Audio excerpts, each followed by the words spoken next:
नमस्कार मेरे श्रोतागण। मैंने आपको बताया था कि सो के उठने के बाद आपको सबसे पहले अपने करों का दर्शन करना चाहिए, लेकिन उसका एक मंत्र भी होता है। कर आग्रे बसते लक्ष्मी, कर मध्य सरस्वती, कर मूले स्थितो तू ब्रह्मा, प्रभाते कर दर्शनम। या गोविंद भी कह सकते हैं, ब्रह्मा भी कह सकते हैं। तो कर आग्रे बसते लक्ष्मी, कर मध्य सरस्वती, कर मूले स्थितो तू गोविंदा, प्रभाते कर दर्शनम। कर के अग्रभाग में लक्ष्मी का निवास होता है।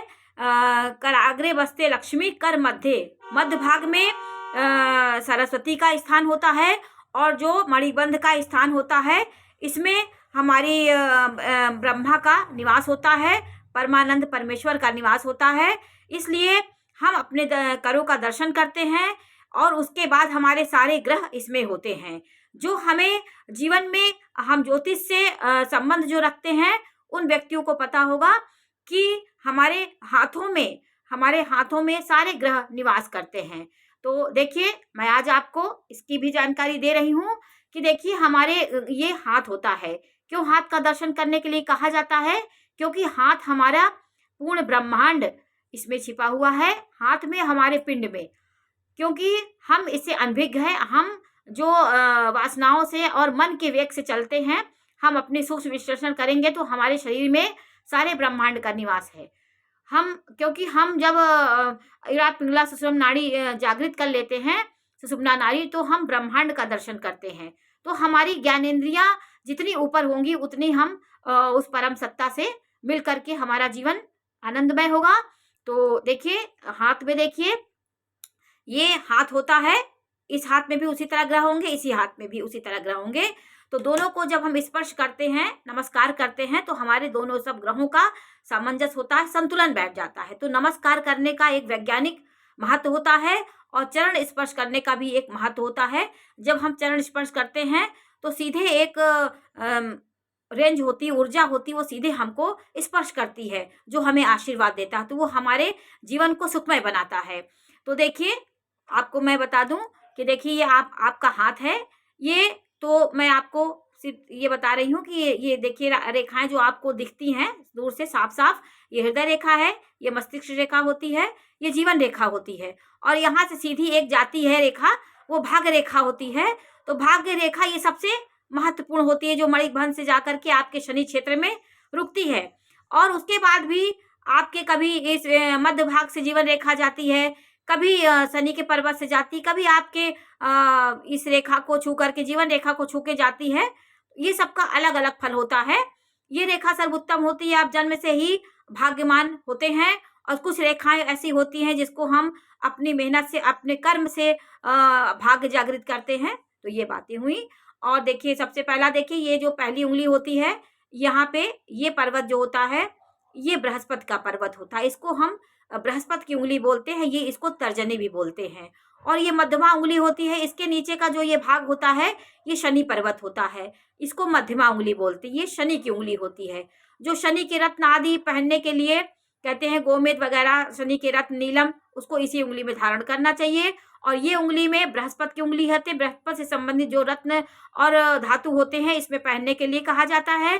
और ये सूर्य की उंगली होती है। सूर्य की उंगली के नीचे जो भाग होता है, ये सूर्य पर्वत होता है। सूर्य पर्वत के नीचे ये रेखाएं ऐसे लंबी सी होती हैं, जिसकी पूर्ण रेखाएं होती हैं, वो यश सम्मान प्रतिष्ठा प्राप्त करने वाला व्यक्ति होते। सीधी रेखाएं होनी चाहिए, कटी पटी होंगी तो आपको अपमान बदनामी का सामना करना पड़ता है। और ये रेखा आपका बुध पर्वत है। बुध पर्वत के नीचे, बुध उंगली के नीचे बुध पर्वत होता है। इसको कनिष्ठा बोलते हैं, इसको अनामिका बोलते हैं। तो सूर्य रेखा के सूर्य पर्वत के, ये पर्वत का घेरा होता है, इसको हम सूर्य उंगली बोलते हैं, अनामिका, इनको अनामिका बोलते हैं, इसको कनिष्ठा बोलते हैं। ये सबसे छोटी उंगली होती है, इसके नीचे का बुध पर्वत होता है। और देखिए, ये चंद्र पर्वत का क्षेत्र होता है। इसको देख करके हम आपके मानसिक स्थिति को देख सकते हैं कि आपका यहाँ क्रॉस तो नहीं है, जाल तो नहीं है। आपका मस्तिष्क कहता है आपके पास कुंडली नहीं है। तो आपका हाथ ही आपके जीवन का दर्पण होता है। इससे भी बहुत कुछ जाना जा सकता है। ये रेखाएं देखिए सीधे जाती हैं, यहाँ पे शनि क्षेत्र पे सीधे जाएंगी, तो ये आपकी भाग्य रेखा हो गई। ये शुक्र पर्वत होता है, शुक्र पर्वत होता है।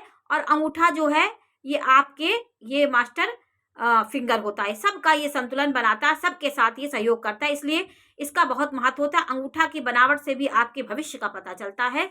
लचीला अंगूठा दयालुता के निशान होता है, दयालुता होती है, परोपकार की भावना होती है। स्ट्रेट अंगूठा अपने मतलब से रहता है, अपने काम से वो मतलब रखता है और बहुत चीज़ों में अपने दिमाग को नहीं लगाता, वो अपने सिर्फ लक्ष्य पे रहता है। तो अंगूठे में बनावट से भी हमारा भविष्य पता चलता है। तो हाथ के दर्शन के लिए इसीलिए कहा गया है क्योंकि हमको इसमें सारे ग्रहों का दर्शन हो जाता है।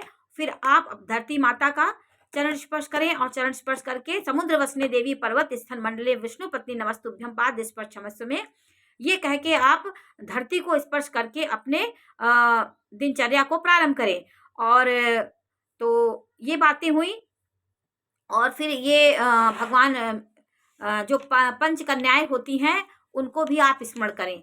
पंच कन्याओं का स्मरण करने से आपके जीवन में वो पंच कन्याओं को एक वरदान मिला था। पंच कन्याओं में महाभारत की 2 स्त्रियां हैं और रामायण की 2 हैं, तारा, कुंती, अहिल्या, मंदोदरी, द्रौपदी और ये 5 हुई, तारा, अहिल्या, मंदोदरी, द्रौपदी, ये 5 कन्याएं हुई। 2 आपकी देखिए रामायण की हो गई, रामायण की 4 हो गई। कौन? रामायण की 4 हुई, मंदोदरी हुई, मंदोदरी रावण की पत्नी थी, तारा सुग्रीव के भाई की जो बाली थे, बाली की पत्नी थी, और अहिल्या जो गौतम ऋषि की पत्नी थी, जिनको श्राप से पत्थर बना दिए थे उनके पति ने, और द्रौपदी महाभारत की पात्र हैं, और कुंती भी महाभारत की, तो आप जानते ही होंगे। 5 पांडव इनके पति थे और कुंती पांडवों की माँ थी। तो ये इनका भी स्मरण करने से बहुत पापों का क्षय होता है। ये पंच कन्याएं थी, अहिल्या, द्रौपदी, कुंती, मंदोदरी, तारा। पंचक नाम स्मृति नित्यम महापात नाशनम। इनका स्मरण करने से महापापों का नाश होता है। और 7 चिरंजीव हैं। 7 चिरंजीव कौन कौन से हैं? अश्वत्थामा, बलि, व्यास, हनुमान, विभीषण, कृष्ण, परशुराम। ये सप्तैते चिरंजीव न, ये 7 चिरंजीव हैं। इनका भी स्मरण करने से हमारे दोषों का नाश होता है और ये भी चिरंजीव है। इनकी मृत्यु, हनुमान जी भी रामचंद्र जी के साथ वैकुंठ लोक नहीं गए, वो धरती पे ही हैं, जहाँ राम नाम होता है वहाँ हनुमान जी निवास करते हैं। तो हनुमान जी परम भक्त रामचंद्र जी के थे। आज भी जो भी आप संकट करिए, आप उनको स्मरण करिए तो वो जरूर आपका साथ देते हैं। हनुमान जी, रामचंद्र जी, जहाँ भी राम कथा होती है, हनुमान जी वहाँ पे किसी न किसी रूप में पधारते हैं। और फिर आप जब उठते हैं तो ये भी होता है, सर्व मंगल मांगल्ये शिवे सर्वार्थ साधिके शरण्ये त्र्यंबके गौरी नारायणी नमस्तुते। इसका भी स्मरण करिए। मूकम करोति वाचालम पंगु लंघयते गिरिम यत् कृपा तमहम वंदे परमानंद माधवम। ये सब आप कहेंगे तो आपके दिन अच्छे होंगे और आपके जो बाधाएं होती हैं वो दूर होंगी। तो आज देखिए, ये कुछ विशेष बातें थी जो आपको ये चमत्कारिक लाभ दे सकती हैं। इनका आप पालन करिए। धीरे धीरे इस चीज़ का अभ्यास करेंगे, क्योंकि कोई अच्छी चीज़ जल्दी समझ में नहीं आती है, उसके आने में बहुत देर लगती है। खराबियाँ तो जीवन में अपने आप आ जाती हैं, उसको बुलाना नहीं पड़ता है। इसलिए आप इन बातों का ध्यान दीजिए और अपने माता पिता के चरणों का स्पर्श करिए। कितने भी माँ बाप वो हों, मम्मी पापा, उनको आप खुश करने की जितनी कोशिश करेंगे उतने ग्रह आपके मजबूत होंगे। मम्मी से आपकी नहीं बन रही है तो आप उनको प्रति एकदम समर्पित, वो माँ है, माँ कहीं ना कहीं द्रवित होंगे तो आपका चंद्रमा आप पे खुश होगा। अब पिता सूर्य के रूप हैं, उनको आप प्रसन्न करेंगे तो सूर्य का तेज आपको मिलेगा। और बुद्ध जो होते हैं वो मौसी, बहन, बुआ, ये सबसे संबंध रखता है। आपकी बुद्धि खराब है, आपका बुद्धि काम नहीं कर रही है, आप बेवकूफ की तरह हैं, तो आप इनको दान देने लगिए तो आपके ऑटोमेटिक सारे ग्रह आपके अच्छे हो जाएं। बहनों का आशीर्वाद, बुआ का आशीर्वाद लेंगे तो आपका अच्छा। मंगल जो है छोटे भाई बहनों का होता है, उसको आप खुश करेंगे, उसको प्यार देंगे तो आपका मंगल मजबूत हो, आपकी पराक्रम में कभी कमी नहीं आएगी। बृहस्पति जो होता है वो बड़े भाई बहनों का होता है, बड़े भाई बहनों का भी आशीर्वाद आप लीजिए तो आपके जीवन में आपको आशीर्वाद मिलेगा, बड़ों का आपका सहारा मिलेगा। और शनि जो होता है वो कर्मों का देवता होता है, वो आपको अच्छे कर्म सिखाता है। आप दीनहीन, जो आपकी विकलांग व्यक्ति हैं, जो आपके बुजुर्ग हैं, उनकी जितनी आप सेवा करेंगे आपका शनि ग्रह मजबूत होगा। और चंद्रमा माँ ही बताया था मैंने आपको। और शुक्र जो होता है, शुक्र विवाहित स्त्रियां जो होती हैं, जो स्त्रियों को आप सम्मान की दृष्टि से देखेंगे तो माँ लक्ष्मी आपके ऊपर प्रसन्न होंगी। कभी आप स्त्रियों को खराब नज़र से ना देखें। जितना जो भी स्त्रियों को आप देखें खराब भी हो तो आप नज़रअंदाज कर लीजिए। आप अच्छी दृष्टि से उनको देखेंगे, उनके अंदर गुण देखेंगे और शरीर को नहीं देखेंगे तो आपके अंदर शुक्र की प्रबलता होगी। शुक्र खराब है तो नारियों को आप श्रृंगार कर सामान दान कर सकते हैं, उनका आशीर्वाद ले सकते हैं, उनको मीठी चीज़ का दान दे सकते हैं, सफ़ेद पेड़ा खीर खिला सकते हैं, तो आपका ये सब ग्रह मजबूत होगा। तो हमारे सारे ग्रह इन्हीं यही धरती पे निवास करते हैं। हमारे देखिए कुत्ता वायु तत्व का सूचक होता है, कुत्ता को हम करेंगे मेरा तत्व मजबूत होगा। चींटियाँ शनि की प्रतीक होती हैं। गाय माता देखिए हमारे उसमें सभी देवी देवताओं का निवास होता है।